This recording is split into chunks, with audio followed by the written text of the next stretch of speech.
Islamic short status کو subscribe کریں، like کریں، کمنٹ کریں اور شیئر کریں۔ بیل آئیکن کو دبانا مت بھولیں۔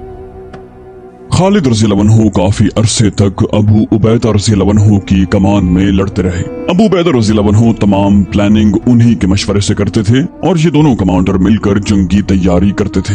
تاہم اس پلان پر عمل درآمد خالد رضی اللہ عنہ کروایا کرتے تھے۔ 4 سال بعد عمر رضی اللہ عنہ نے انہیں تمام جنگی خدمات کو چھوڑ کر مدینے آنے کا حکم دیا۔ تبری نے اس سلسلے میں سیف بن عمر کی روایت نقل کی ہے جو کہ نہایت ہی ضعیف راوی ہے اور جھوٹی روایات کے لیے مشہور ہے۔ اس روایت سے یہ تاثر ملتا ہے کہ معاذ اللہ عمر رضی اللہ عنہ خالد رضی اللہ عنہ سے متعلق دل میں کینہ رکھتے تھے۔ خلافت سنبھالتے ہی انہوں نے خالد رضی اللہ عنہ کو معزول کر کے مدینے واپس بلا لیا، ان کی تذلیل کی اور ان کا آدھا مال لے کر بیت المال میں داخل فرما دیا۔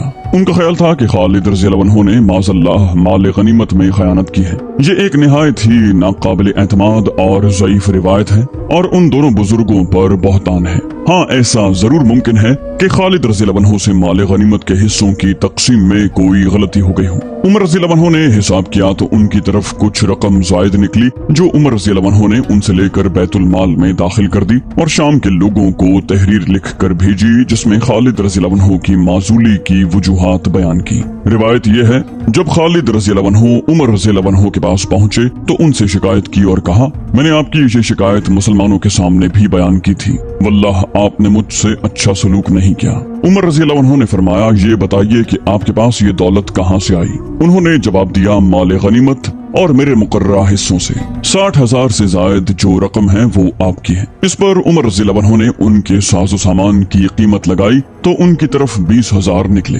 اس رقم کو انہوں نے بیت المال میں داخل کر دیا تو عمر رضی اللہ عنہ نے فرمایا، خالد واللہ آپ میرے نزدیک نہایت ہی معزز شخصیت ہیں، میں آپ کو بہت پسند کرتا ہوں اور آج کے بعد آپ کو مجھ سے کوئی شکایت نہیں ہوگی۔ عدی بن سہیل کی روایت ہے کہ عمر رضی اللہ عنہ نے تمام شہر والوں کو لکھ کر بھیجا، میں نے خالد کو ناراضی یا بددیانتی کی وجہ سے معزول نہیں کیا بلکہ اس کی وجہ یہ تھی کہ مسلمان ان سے محبت کرنے لگے ہیں، اس لیے مجھے اندیشہ ہوا ہے کہ وہ ان پر بے حد بھروسہ اور اعتماد نہ کریں اور کسی دھوکے میں مبتلا نہ ہو جائیں، اس لیے میں نے چاہا کہ انہیں حقیقت معلوم ہو جائے کہ در حقیقت اللہ تعالیٰ ہی کارساز ہے، اس لیے انہیں کسی فتنے میں مبتلا نہیں ہونا چاہیے۔ دلچسپ بات یہ ہے کہ تبری کی یہ روایت بھی سیف بن عمر ہی نے روایت کی ہے اور ان صاحب کی دونوں روایتوں میں تضاد موجود ہے۔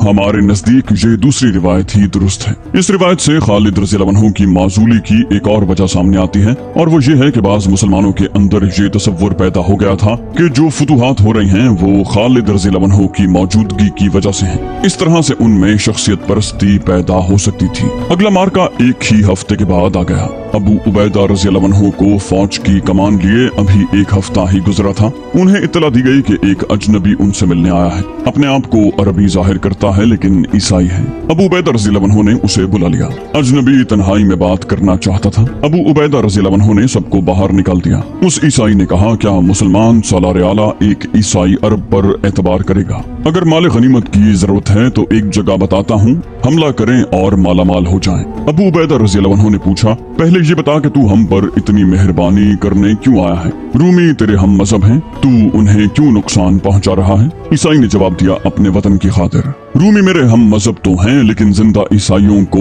شیروں کے آگے رومیوں نے ہی ڈالا تھا اور عیسیٰ کو مصلوب کرنے والے رومی ہی تھے۔ میں ان کی شہنشاہی دیکھ رہا ہوں، یہ رعایا کو انسان نہیں سمجھتے۔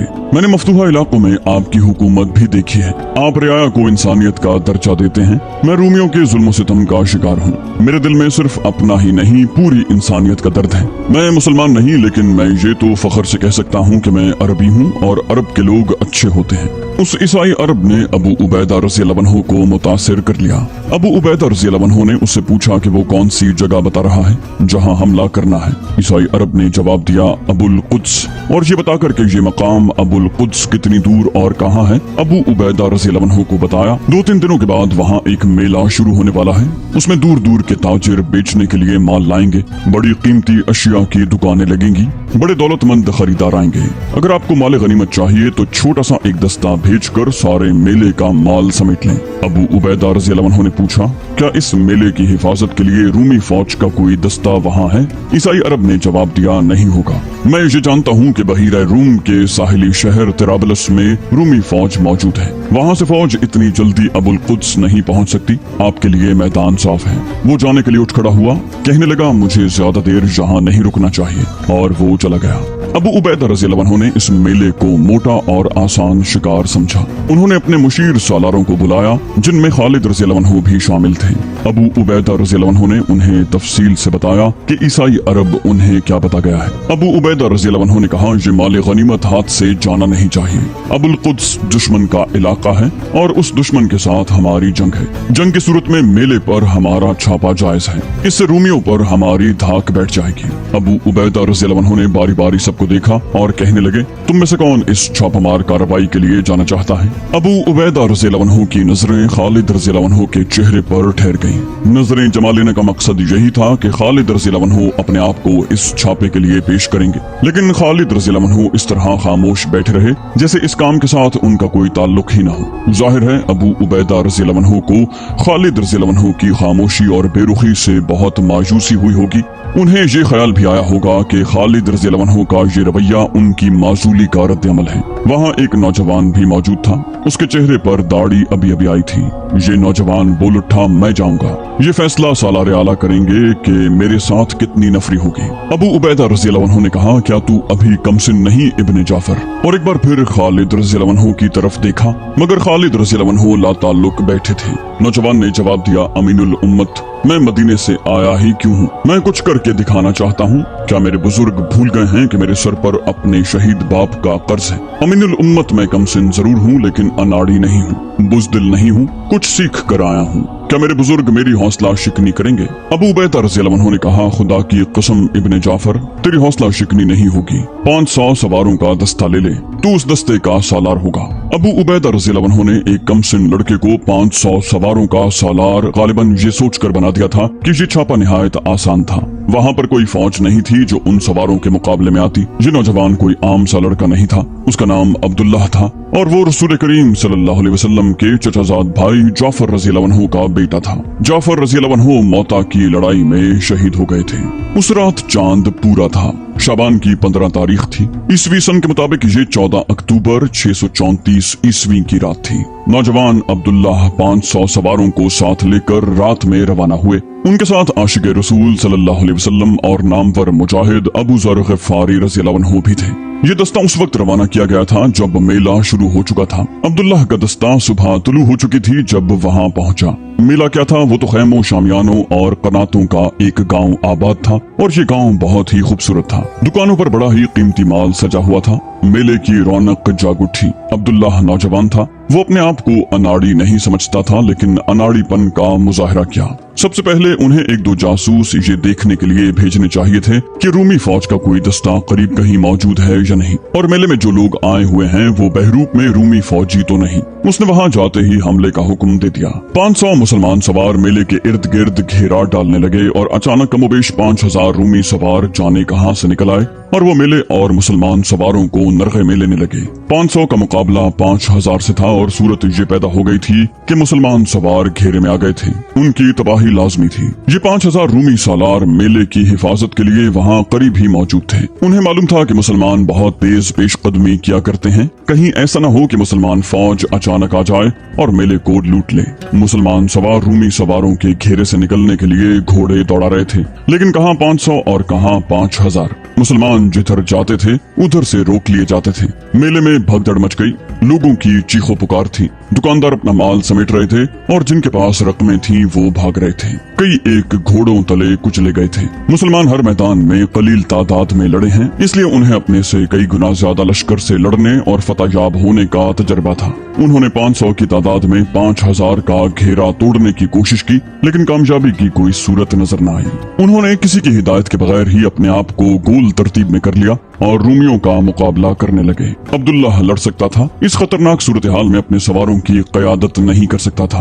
वो सिपाहियों की तरह बेजिगरी से लड़ रहा था। अबू ज़र ग़िफ़ारी रज़ियल्लाहु अन्हु भी जान पर खेल कर लड़ रहे थे। तमाम सवार आगे बढ़ बढ़ कर रूमियों पर हमले कर रहे थे और रूमियों के हमले रोकते भी थे। उनकी गोल तरतीब इस तरह थी कि सबके मुंह बाहर की तरफ थे, यानी उनका अक़ब था ही नहीं जिस पर दुश्मन के हमले का खतरा होता। रूमियों ने जब मुसलमानों को इस अनोखी तरतीब में देखा तो वो सटपटाए और आगे बढ़ने में मोहतात हो गए, लेकिन उनकी तादाद 10 गुना थी और वो लड़ना जानते थे। उनके मोहतात होने से सिर्फ ये फर्क पड़ा था कि मुसलमानों की तबाही थोड़ी सी देर के लिए मुलतवी हो गई थी। ये मुमकिन ही नहीं था कि 500 सवार 5000 सवारों के नरगे से जिंदा निकल आते। ये 500 मुजाहिदीन अपने सालार आला की एक खतरनाक लग़ज़िश की सजा भुगत रहे थे। अबू उबैदा रज़ियल्लाहु अन्हु अमीनुल उम्मत थे, ज़ुहद व तक़वा में बेमिसाल थे। सहाबा इकराम में उनका मकाम सबसे बुलंद था, लेकिन हुकूमत करने के लिए और फौज की क़यादत के लिए और जंगी उमूर और कार्रवाइयों में फैसले करने के लिए सिर्फ इन औसाफ की जरूरत नहीं होती, बल्कि ये औसाफ बाज़ हालात में कौम और फौज को ले डूबते हैं। अबू उबैदा रज़ियल्लाहु अन्हु की सादगी का ये असर के उन्होंने एक ईसाई पर एतमाद किया और महज माल गनीमत की खातिर 500 सवारों को एक नौजवान की क़यादत में ये मालूम किए बगैर भेज दिया कि वहाँ दुश्मन की फौज मौजूद है या नहीं। अबू उबैदा रज़ियल्लाहु अन्हु अपने सालारों के साथ बैठे हुए थे। दमिश्क फतह हो चुका था, अगली पेशकदमी का मंसूबा तैयार हो रहा था और फौज आराम कर रही थी। एक घुड़सवार घोड़ा सरपट दौड़ाता अबू उबैदा रज़ियल्लाहु अन्हु के खेमे के करीब आकर रुका। सवार कूद कर उतरा और दौड़ता हुआ खेमे में दाखिल हो गया। वो हाँप रहा था, उसके चेहरे पर गर्द की तह जमी हुई थी। सब उसकी तरफ मुतवज्जे हो गए। उसने अबू उबैदा रज़ियल्लाहु अन्हु से कहा, सालार आला, वो सब मारे जा चुके होंगे, वो घेरे में आए हुए हैं। अबू उबैदा रज़ियल्लाहु अन्हु ने घबराए हुए लहजे में पूछा, कौन, किसकी बात कर रहे हो? कौन किसके घेरे में आ गया है? सवार ने कहा, अबुल कुद्स के 500 सवारों की बात कर रहा हूँ। उनकी मदद को जल्दी पहुँचे, एक भी जिंदा नहीं रहेगा। जिन मौरिखों ने ये वाक़या लिखा है उन सब ने लिखा है कि ये वाहिद सवार था जो मेले में भगदड़ मच जाने से फायदा उठाते हुए रूमियों के घेरे से निकल आया था। अभी घेरा मुकम्मल नहीं हुआ था। उस मुजाहिद ने अंदाजा कर लिया था कि उसके साथियों का क्या अंजाम होगा। उसने इंतहाई तेज रफ्तार से घोड़ा दौड़ाया और दमिश्क पहुंचा था। उसने बड़ी तेजी से बोलते हुए तफसील से बताया कि अबुल कुद्स के मेले में क्या हुआ और क्या हो रहा है। अबू उबैदा रज़ियल्लाहु अन्हु का रंग जर्द हो गया। उन्होंने खालिद रज़ियल्लाहु अन्हु की तरफ देखा। खालिद रज़ियल्लाहु अन्हु के चेहरे पर परेशानी का गहरा तासुर था। अबू उबैदा रज़ियल्लाहु अन्हु ने खालिद रज़ियल्लाहु अन्हु से इल्तिजा के लहजे में कहा, अबू सुलेमान, अल्लाह के नाम पर अबू सुलेमान, तेरे सिवा उन्हें घेरे से और कोई नहीं निकाल सकता, फौरन जाओ। खालिद रज़ियल्लाहु अन्हु ने जोश से उठते हुए कहा, अल्लाह की मदद से ही मैं उन्हें घेरे से निकालूंगा। मैं तेरे हुक्म के इंतजार में था, अमीनुल उम्मत। अबू उबैदा रज़ियल्लाहु अन्हु ने कहा, मुझे माफ कर देना अबू सुलेमान, मैंने तेरी नियत पर शक किया था, इसलिए हुक्म न दिया। मेरा ख्याल था कि माजूली ने तेरे ऊपर बहुत असर किया है। खालिद रज़ियल्लाहु अन्हु ने कहा, खुदा की कसम, मुझ पर एक बच्चे को सालार आला मुकर्रर कर दिया जाए तो मैं उसका भी मुती रहूंगा। मुझे तो रसूलुल्लाह सल्लल्लाहु अलैहि वसल्लम के अमीनुल उम्मत ने कहा है, क्या मैं ऐसे गुनाह की जुर्रत कर सकता हूँ कि तेरा हुक्म न मानूं? मैं तो तेरे कदमों की खाक की बराबरी भी नहीं कर सकता। और बता दे सबको कि अबू सुलेमान इब्न वलीद ने अपनी जिंदगी इस्लाम के लिए वक्फ कर दी है। मौरिख वाक़िदी लिखते हैं कि अबू उबैदा रज़ियल्लाहु अन्हु की आंखों में आंसू आ गए और वो कुछ देर इब्न वलीद को देखते रहे। फिर कहा, तुझ पर अल्लाह की रहमत हो, जा अबू सुलेमान, अपने भाइयों की जाने बचा। तारीखों में ऐसी तफसीलात नहीं मिलती कि खालिद रज़ियल्लाहु अन्हु अपने साथ कितने सौ या कितने हजार सवार लेकर गए थे। बाकी हालात मुख्तलिफ तारीखों में बयान किए गए हैं। खालिद रज़ियल्लाहु अन्हु ने बरहना मुजाहिद ज़र्रार बिन अज़वर को साथ ले लिया था और उन दोनों के पीछे मुसलमान रिसाला सरपट घोड़े दौड़ाता जा रहा था। खालिद रज़ियल्लाहु अन्हु और ज़र्रार तो घिरे हुए मुजाहिदीन की मदद को चले गए। पीछे अबू उबैदा रज़ियल्लाहु अन्हु की हालत बिगड़ गई। वो दुआ के लिए हाथ उठाकर गिड़गिड़ाने लगे, या अल्लाह अल्लाह अल्लाह। खलीफतुल मुस्लिमीन उमर ने मुझे लिखा था कि माल गनीमत के लालच में मुजाहिदीन को ऐसी मुश्किल में न डालना कि उनकी जानें ज़ाया हो जाएं। उमर ने लिखा था कि फैसला करने से पहले देखभाल कर लेना। या अल्लाह, मुझे माफ कर देना, मुझसे ये क्या फैसला हुआ। मैंने एक ईसाई की बात को सच माना और मैंने एक कमसिन लड़के को 500 सवारों की कमान दे दी और उसे इतना भी न कहा कि वो अपने दस्ते को दूर रोककर हदफ की देखभाल जरूर कर ले। अबू उबैदा रज़ियल्लाहु अन्हु के सालार उन्हें तसल्लियां देते रहे, लेकिन अबू उबैदा रज़ियल्लाहु अन्हु ने जो 500 कीमती सवारों को अपनी लग़ज़िश की भट्टी में झोंक दिया था उस पर वो मुतमईन नहीं थे। खालिद रज़ियल्लाहु अन्हु और ज़र्रार अपने सवारों के साथ इंतहाई रफ्तार से अबुल कुद्स पहुंचे। वहाँ मुजाहिदीन की हालत बहुत बुरी थी। खालिद रज़ी अल्लाह अन्हु के हुक्म से उनके सवारों ने तकबीर के नारे लगाने शुरू कर दिए। इन नारों से उनका मकसद ये था कि घेरे में आए हुए मुसलमान सवारों की हौसला अफजाई हो और रूमियों पर दहशत तारी हो। उसके बाद खालिद रज़ी अल्लाह अन्हु ने अपना नारा बुलंद किया, अना फारिस अल जदीद, अना खालिद बिन अल वलीद। रूमियों ने पहले मार्कों में ये नारा सुना था। इस नारे के साथ ही मुसलमानों ने उन्हें जिस हालत में काटा और भगाया था उसे तो वो बाकी उम्र नहीं भूल सकते थे। रूमी सवार अपने नरगे में लिए हुए मुसलमानों को तो भूल ही गए। खालिद रज़ी अल्लाह अन्हु ने अपने सवारों को फैलाकर बर्क रफ्तार हमला करवाया ताकि रूमियों को आमने सामने की लड़ाई की तरतीब में आने की मोहलत ही न मिले। खालिद रज़ी अल्लाह अन्हु को अपनी एक कमजोरी का एहसास था। वो दमिश्क से घोड़ों को दौड़ाते हुए अबुल कुद्स पहुंचे थे। घोड़े थक गए थे, उनके जिस्मों से पसीना टपक रहा था। खालिद रज़ी अल्लाह अन्हु की कोशिश ये थी कि रूमियों को जल्दी भगाया जाए वरना घोड़े जवाब दे जाएंगे। ज़रार बिन अज़वर ने अपना ही कमाल दिखाया जिस पर वो रूमियों में मशहूर हो गए थे। उन्होंने अपनी खौद, ज़र्रा और अपनी कमीज भी उतार फेंकी और रूमियों पर टूट पड़े। रूमी सवार इतनी आसानी से पीछे हटने वाले नहीं थे। वो अपने नरगे में लिए हुए मुसलमान सवारों में से कई एक को शहीद और ज्यादातर को शदीद जख्मी कर चुके थे। उनमें से जो बच गए थे उन्हें खालिद रज़ी अल्लाह अन्हु के आ जाने से नया हौसला मिला। रूमी खालिद रज़ी अल्लाह अन्हु और ज़र्रार के सवारों के मुकाबले के लिए मुड़े तो पीछे से उन बचे कुचे सवारों ने उन पर हल्ला बोल दिया जो कुछ देर पहले तक उनके नरगे में आए हुए थे। मार्का खूरेज और तेज था। अब रूमी घेरे में आ गए थे। उनकी तादाद ज्यादा थी। वो सुकड़ते थे तो उनके घोड़ों को खुलकर हरकत करने की जगह नहीं मिलती थी। मुसलमान सवारों ने उन्हें बुरी तरह काटा और ज्यादा वक्त नहीं गुजरा था कि रूमी सवार मार्के से निकल कर भागने लगे। आखिर वो अपनी बहुत सी लाशों और शदीद जख्मियों को पीछे छोड़कर भाग गए। उन मुसलमान सवारों का जानी नुकसान कम न था जो रूमियों के घेरे में लड़ते रहे थे। खालिद रज़ी अल्लाह अन्हु ने हुक्म दिया कि मेले का सामान इकट्ठा किया जाए। उन्होंने बहुत से मुजाहिदीन को जख्मियों और लाशों को उठाने पर लगा दिया। खालिद रज़ी अल्लाह अन्हु की अपनी ये हालत थी कि उनके जिस्म पर कई जख्म आए थे और उनके कपड़े खून से सुर्ख हो गए थे। उन्हें उन जख्मों की जैसे परवाह ही नहीं थी। जख्म खालिद रज़ी अल्लाह अन्हु के लिए कोई नई चीज नहीं थे। उनके जिस्म पर उस वक्त तक इतने जख्म आ चुके थे कि मजीद जख्मों की जगह ही नहीं थी। खालिद रज़ी अल्लाह अन्हु वापस दमिश्क आए। वो जो माल गनीमत साथ लाए थे वो बहुत ज्यादा और कीमती था। जख्मी होकर गिरने वाले और मरने वाले रूमियों के सैकड़ों घोड़े भी उनके साथ थे, मगर उस माल गनीमत के लिए बड़ी कीमती जानों की कीमत दी गई थी। अबू उबैदा रज़ी अल्लाह अन्हु को इस जानी नुकसान पर बहुत अफसोस था। अलबत्ता उन्हें ये देखकर इत्मीनान हुआ कि खालिद रज़ी अल्लाह अन्हु ने अपने खिलाफ ये शक दूर कर दिया था कि माजूली की वजह से उनमें पहले वाली दिलचस्पी और जोशो खरोश नहीं रहा। खालिद रज़ी अल्लाह अन्हु ने अपना जिस्म जख्मी करवा के ये साबित कर दिया था कि माजूली का उन पर जरा सा भी असर नहीं हुआ। इस्लामिक शो स्टेटस को सब्सक्राइब करें, लाइक करें, कमेंट करें और शेयर करें। बेल आइकन को दबाना मत